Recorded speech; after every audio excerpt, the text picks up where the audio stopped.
নমস্কার, শুভ সন্ধ্যা। আমি মীনাক্ষী। চোখ রাখছি মুহূর্তের খবরে। ধর্মনগর থেকে কৈলা শহরে যাত্রী রেল পৌঁছবে বলে মঙ্গলবার জানিয়েছেন মুখ্যমন্ত্রী ডাক্তার মানিক সাহা।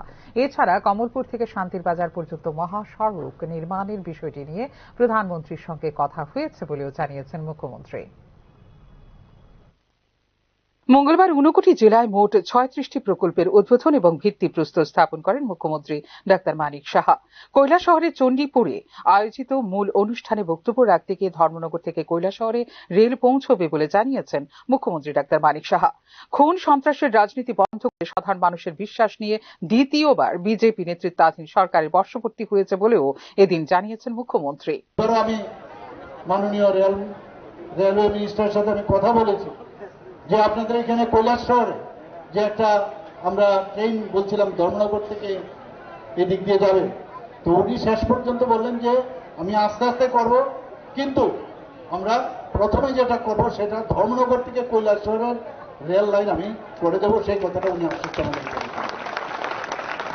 আমাদের ডাবল ইঞ্জিন সরকারের অনেক সুবিধা আগে আমরা দেখতাম সমস্ত জায়গার মধ্যে একটা খুন সন্ত্রাসের রাজনীতি আমরা দেখেছি, কিন্তু আমাদের সরকার আসার পর এই যে আজকে আমি বললাম যে ল অ্যান্ড অর্ডার সিচুয়েশন ত্রিপুরাতে এত ভালো হয়েছে একমাত্র আমাদের স্বচ্ছ নীতি এবং আমরা যে চিন্তা ভাবনায় আমরা চলাফেরা করি, চিন্তা ভাবনায় আমরা চলি, সাধারণ মানুষের যে সুরক্ষার প্রশ্নে আমরা যেভাবে চলাফেরা করি, সেই কারণে এখন ল অ্যান্ড অর্ডার সিচুয়েশন এত ভালো হয়েছে। আগে কলেজে যাওয়া, স্কুলে যাওয়া একটা অশান্তির বাতাবরণ আমরা দেখতাম, এখন সেই রাজনীতি আর এখন নেই। মানুষ আমাদের উপর বিশ্বাস করছে। দ্বিতীয়বার ভারতীয় জনতা পার্টির নেতৃত্বাধীন সরকারকে আবার নিয়ে এসছে 2023-এ। আগামী 8 মার্চ আমরা সেটা পালন করতে যাচ্ছি, ভারতীয় জনতা পার্টির নেতৃত্বাধীন সরকারের দ্বিতীয় বর্ষের দ্বিতীয়বারের আমরা পালন করতে যাচ্ছি। তো সব দিকে মিলিয়ে আজকে এমন এক ত্রিপুরাতে এমন এক অবস্থা এসে মানুষ আমাদের উপর বিশ্বাস এসছে। কমলপুর থেকে ভায়া আমবাসা, গন্ডাছড়া ও শান্তির বাজার মহাসড়কের নির্মাণ কাজ নিয়ে প্রধানমন্ত্রীর সঙ্গে কথা হয়েছে বলে ওই দিন জানিয়েছেন মুখ্যমন্ত্রী। যখন গডকারি জি আমাদের ইউনিয়ন এমআরটিএইচ ওনার সাথে আমি যখন কথা বলেছিলাম, বলছিলেন যে একটা রাস্তা আপনি যদি ওখানে মাননীয় প্রধানমন্ত্রীজির সাথে কথা বলতে পারেন হয়তো সেটা স্যাংশন হবে। তা আমি এবার যখন গেলাম ওনাকে বললাম যে গডকারি জি বলেছেন যদি আপনার সাথে এই কথা বলি তাহলে এই রাস্তাটা হবে। সেটা কোনটা? সেটা হচ্ছে কমলপুর থেকে আমবাসা হয়ে এবং গন্ডাছড়া হয়ে সেটা শান্তির বাজার যাবে। তো আমাদের চেষ্টা আছে সব জায়গায় বলি এবং বলার পর দেখা যায় এই কাজটা হচ্ছে। এটা যদি হয়ে যায় তাহলে আমাদের আজকে যেটা ডোমভর যেতে আমাদের প্রায় 3 ঘন্টা লাগে আগরতলা দিয়ে, সেখানে 1 ঘন্টার মধ্যে আমরা আমবাসা থেকে চলে যেতে পারি। তো উন্নয়নের যোগ্য আমরা দেখতে পাচ্ছি এতদিন বাদে প্রকৃত অর্থে উন্নয়ন কাকে বলে সেই কাজটা আমরা এখন করতে পারছি। 59 জেলায় মোট 36টি প্রজেক্টের উদ্বোধন এবং ভিত্তি স্থাপনে ব্যয় ধার্য করা হয়েছে মোট 600 কোটি টাকা।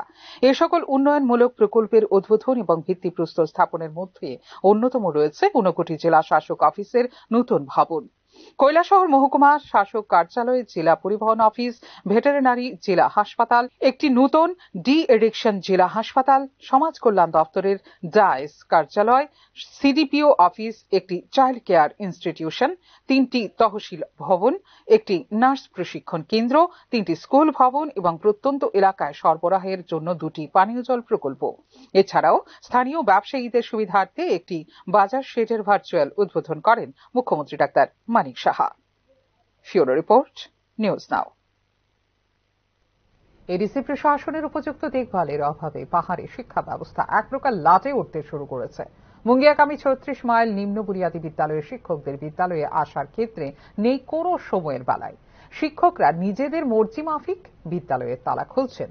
সকালবেলা বিদ্যালয়ে তালা থাকায় ছাত্রছাত্রীরা রাস্তায় অপেক্ষা করতে থাকে কখন শিক্ষক শিক্ষিকারা এসে বিদ্যালয়ে তালা খুলবেন। এই ধরনের চিত্র প্রতিদিন দেখা যায় বিদ্যালয়ের সামনে। মুঙ্গিয়াকামী ব্লকের আছিরোমোড়া পাহাড়ের এডিসি প্রশাসনের অধীন 36 মাইল নিম্ন বুনিয়াদী বিদ্যালয়ের ছাত্রছাত্রীদের সংখ্যা 48 আর শিক্ষক শিক্ষিকা রয়েছেন 5 জন। তাদের মধ্যে আবার 2 জন শিক্ষক ডেপুটেশনে এবং অন্য একজন সিএল নিয়ে ছুটি কাটাচ্ছেন। বর্তমানে স্কুলটি চালাচ্ছেন শিক্ষিকা ছিনু পাল ও শিক্ষক পরিমল দেবনাথ।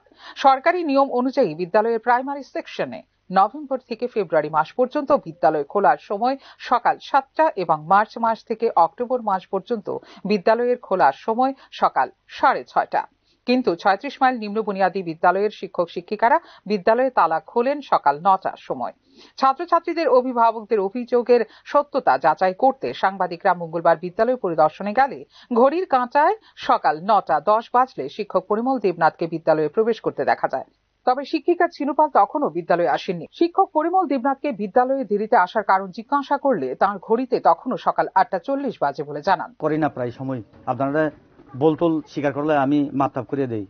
কয়টা বাজে দেখেন তো, মোবাইলটা খুলেন আপনি, শুধু টাইম কোন আমার টাইম তো না, এখানে পাড়ার লোক ফোন করছে দেখি আমি আইসি, আইলাম নাইলে টাইম দেখেন 8:40। 8:40। কয়টায় আসতে হয়? 8টা। তাই 40 মিনিট কেন লেট? রাস্তা খারাপ নেই না? না, রাস্তা আমার একটু দেরি হয়েছে আর কি। ঠিক আছে, দেরি হয়েছে না, এইটা করলে ভালো। আর বাকিরা দেরি হয়েছে তো কোন লাগবে? বাকিরা তো বাকি কে নাই এখন স্টাফ? বাকি দুজন। ঠিক আছে, আমি মানলাম ট্রেনিং। আর একজন সিএল আছে, একজন আইতেছে না, দেরি আইতাছে না কে? এটা আইতাছে না কে? কি নাম? ম্যাডাম আছে একজন। আরে ম্যাডাম না, নাম কোন? সিএল সিনুপাল। এডিসি এলাকার স্কুলগুলিতে শিক্ষক শিক্ষিকাদের আসা যাওয়ার ক্ষেত্রে সময়ানুবর্তিতার খেয়াল যদি না থাকে তাহলে তারা বিদ্যালয়ের সঠিক পঠন পাঠনের বিষয়ে কি ভূমিকা পালন করবেন তা নিয়ে আশঙ্কা প্রকাশ করছেন ছাত্রছাত্রীদের অভিভাবকরা। ফিউরো রিপোর্ট, নিউজ নাও। ত্রিপুরা প্রদেশ কংগ্রেসের উদ্যোগে মঙ্গলবার আয়োজিত সাংবাদিক সম্মেলনে ত্রিপুরা মেডিকেল কলেজের আর্থিক দুর্নীতি মামলায় নিরপেক্ষ সংস্থার মাধ্যমে সঠিক তদন্ত দাবি করা হয়েছে। কেন্দ্রীয় সরকারি তথ্য অনুযায়ী বেটি বাঁচাও বেটি পড়াও প্রকল্পে গত অর্থ বছরে বরাদ্দকৃত অর্থ থেকে 450 কোটি টাকার হদিশ পাওয়া যাচ্ছে না বলে সাংবাদিক সম্মেলনে তথ্য দেওয়া হয়েছে কংগ্রেসের পক্ষ থেকে। রাজ্য শিক্ষা, স্বাস্থ্য, সড়ক যোজনায় এমনকি শিক্ষা ক্ষেত্রে অঙ্গনওয়াড়ি কেন্দ্রে টাকার বিনিময়ে চাকরি দেওয়া এবং বিদ্যালয়ে তালা দেওয়ার অভিযোগ বারবার সংবাদ মাধ্যমে উঠে আসছে বলেও কংগ্রেসের সাংবাদিক সম্মেলনে জানানো হয়। ত্রিপুরা মেডিকেল কলেজ ইস্যুতে বক্তব্য রাখতে গিয়ে বর্তমানে রাজ্য মেডিকেল কলেজে টাকার বিনিময়ে বিশেষ পরীক্ষায় পাশ করিয়ে দেওয়ার বিষয়ে সঠিক ও নিরপেক্ষ তদন্তের দাবি জানিয়েছেন কংগ্রেস নেতৃত্বরা। যে অভিযুক্তের বিরুদ্ধে প্রাথমিকভাবে অভিযোগের সত্যতা প্রমাণিত হয়েছে তাকে গ্রেপ্তার করা সহ কেন্দ্রীয় বিশ্ববিদ্যালয় কর্তৃপক্ষের জড়িত থাকার বিষয়টি উল্লেখ করে দোষীদের তদন্তের আওতায় এনে নিরপেক্ষ সংস্থার মাধ্যমে সঠিক তদন্ত করতে হবে বলে সাংবাদিক সম্মেলনে দাবি জানানো হয়েছে কংগ্রেসের পক্ষ থেকে।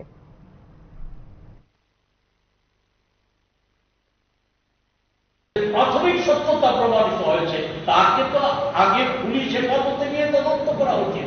সাথে সাথে এই তদন্ত এখানেই শেষ করলে চলবে না, কেন্দ্রীয় বিশ্ববিদ্যালয়ের যে কর্তৃপক্ষ এর সাথে জড়িত তাদেরকেও তদন্তের আওতায় এনে তদন্ত করতে হবে। এবং আমাদের সন্দেহ যে রাজ্য সরকারের যে স্বরাষ্ট্র দপ্তর সেই তদন্ত নিরপেক্ষভাবে করবে কি, এটা নিয়ে আমাদের সন্দেহ।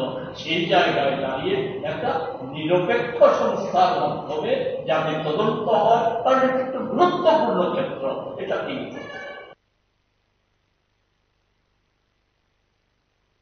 21 দফা দাবির আদায়ের লক্ষ্যে গত 25শে ফেব্রুয়ারি বড়মুড়া পাহাড়ে আসাম আগরতলা জাতীয় সড়ক অবরোধে সামিল হয়েছিল আত্মসমর্পণকারী বৈরী সংগঠন Tripura United Indigenous Returnees Peoples council.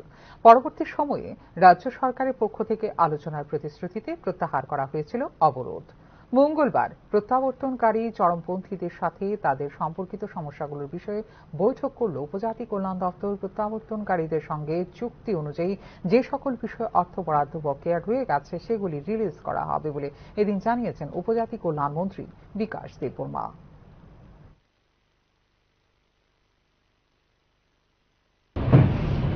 নমস্কার সব সাংবাদিক বন্ধুদেরকে। আজকে মূল কারণ হলো যারা রিটার্নিস গ্রুপ আছে, যারা স্বাভাবিক জীবনে এসেছে, তাদের যে প্যাকেজগুলি অনেক প্যাকেজগুলো তাদের সব এখনো কিছু বাকি রয়ে গেছে।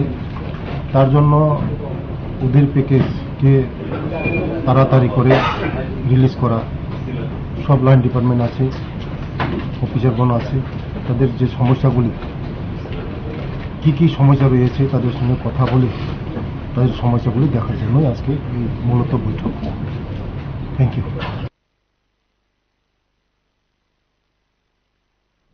এখনকার মতো এই মুহূর্তের সংবাদ এই পর্যন্ত। অন্যান্য আপডেটস দেখার জন্য অবশ্যই নজর রাখতে হবে নিউজ তার পর্দায়। নমস্কার।